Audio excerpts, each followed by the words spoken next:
এই তোদের কি সমস্যা হয়েছে বল। এ তোর কি সমস্যা তো বল তো ওখানে তো আজকে বিছে চেয়ারম্যান সাহেব আমার ক্ষেতের আল কাটতে কাটতে একবার মাঝখানে গেছে গা, এর একটা বিয়ে আজকে করে দিয়ে যাবেন আপনি। এই ওর ক্ষেতের এল কাটছস কে? আরে চেয়ারম্যান সাহেব তো ভুল বুঝতেছেন, ওর নাহলে আমরা পাগলা হয়েছে। আসলে হয়েছে কি, আমি সকালে খেতে গেছিলাম কাম করবে, কোদাল দেবে কুদলা দিয়ে এটা সাপ বাড়াইছে। সাপটা দিয়ে মারা মানে মারবে আমার খুব ইচ্ছে হয়েছে। পরে সাপটা মানে মারতে মারতে পড়ে গেছে গা ও খেতে। ওর খেতে যাওয়ার পরে বুঝছেন খুশি কি আমি এবার কুদলাইতেছি, সাপটা দৌড় মারতেছে আর এক ফাল্টা করে মারি আমার খেতে আসতেছে। এটাকে আমার কোনো দোষ আছে? আপনি কোন বুঝছি তো রে, কিন্তু তুই দেখে শুনে কাজ করবি না, ভিতরে তো গেছস গা এল কাটতে কাটতে। এটা কি কাজটা তুই ঠিক করছ?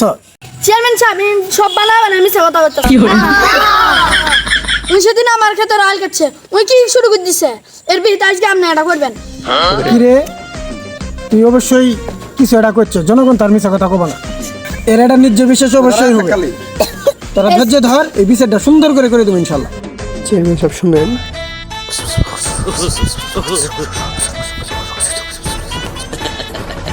বুঝছেন তো, আমি কিছু করি না, এটা তো আমার সব ভাইয়ের মতো, বুঝছেন না?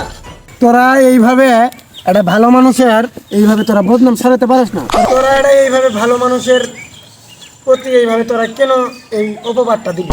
তোরা আগে প্রমাণ একশনও করবি, তারপরে তোর মনে করে তোরা বিচার ডাকবি। এমনি ফাজলিমি গিরি মনে করে একটা ভদ্র মানুষের এইভাবে তোর জীবন লটানো ঠিক না। তুই একটা সামান্য বিষয় নিয়ে সালিশি দরবার শুরু করে দিছ, তুই কি ফাজলিমি শুরু করে দিছ? তো আজকে এই চেয়ারম্যান এটা কি ফাইজলামি শুরু করতেছে? ভালো মতো তো বিচার পাইতেছি না আমরা। এর পরের বাতে জন ইলেকশনে দাঁড়াবো, সঙ্গে আমরা ভোটই দেবো না। চল